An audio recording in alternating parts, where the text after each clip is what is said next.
Walk into any sneaker store today and you see the same thing. Rows of sneakers priced at $120, $150, sometimes even $200. But here's the strange part. The actual manufacturing cost of many of these sneakers is shockingly low.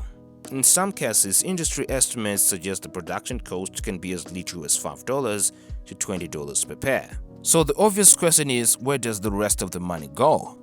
Because if a sneaker costs around $5 to make, why are you paying $150 for it? Is it marketing? Is it greed? Or is there a much bigger system hiding behind the sneakers we wear every day? The answer reveals something fascinating about global manufacturing, branding, and the psychology of modern consumer culture. And once you see it, you will never look at sneakers the same way again. Let's start with the actual product. A typical sneaker is made from a combination of materials like synthetic fabric, rubber, foam, and plastic. None of these materials are particularly expensive.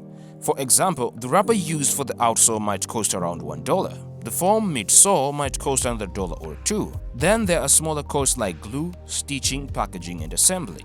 When everything is added together, manufacturing experts estimate that many mass-produced sneakers cost between $5 and $20 to produce, and that includes the labor.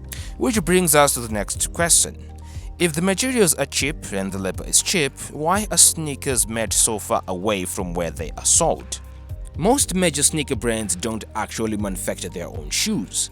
Companies like Nike or Adidas design the shoes, market them, and sell them. But the manufacturing itself is usually outsourced to factories across Asia. Countries like Vietnam, Indonesia, and China have become the global centers of sneaker production. Why? Because labor costs are dramatically low. In some factories, workers may earn a few dollars per hour assembling shoes that will eventually sell for over $100 in Western markets. These factories are incredibly efficient. Thousands of workers operate massive assembly lines, producing millions of sneakers every year. The result is a production system designed to maximum speed and minimum cost. But even after accounting for materials, labor, and shipping, the total cost of producing a sneaker is still far below the retail price, which leads to the biggest piece of the puzzle: marketing. The truth is, you're not just buying a sneaker, you're buying a brand. And branding is expensive. Companies spend hundreds of millions to billions of dollars every year on advertising campaigns, sponsorships, and athlete endorsements. For example, superstar athletes like Ronaldo or Messi can sign endorsement deals worth hundreds of millions of dollars. Those costs don't come out of thin air. They are built directly into the price of the shoe. Then there is product design, research, and development. Modern sneakers often involve teams of engineers working on cushioning technology, performance testing, and material science.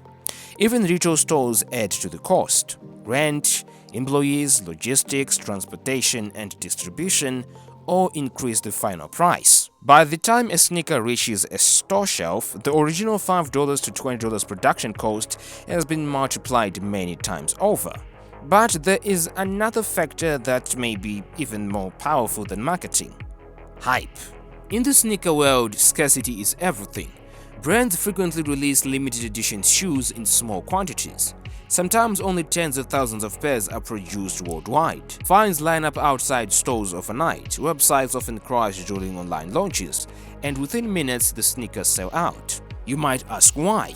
Because limited supply creates massive demand. The strategy turns sneakers into something more than just footwear. They become collectibles. Some rare pairs even resell for thousands of dollars on secondary markets. Platforms like StockX and GOAT have built entire businesses around sneaker reselling. And in this ecosystem, the original retail price often becomes just the starting point. But here's where the story gets even more interesting. Because the real value of a sneaker may have very little to do with the shoe itself. At this point, it might seem like sneaker companies are simply charging huge markups. But the truth is more complicated, because when someone buys a $150 sneaker, they are not really paying for fabric and rubber, they are paying for identity. For decades, sneakers have been tied to music, sports, and street culture. They are worn by athletes, artists, and celebrities. And owning a certain pair can signal belonging to a specific culture or a community. In other words, the sneaker isn't just a product, it's a symbol. and symbols can be incredibly powerful. Modern sneaker companies understand something fundamental about human behavior. People don't always buy products based on function. They buy based on perception. Two sneakers might be made from nearly identical materials, but if one carries the right logo, the right story, and the right cultural meaning, it can be worth 10 times as much. This is why branding is so valuable. It transforms ordinary products into aspirational objects, and once that perception is established, the price becomes part of the identity.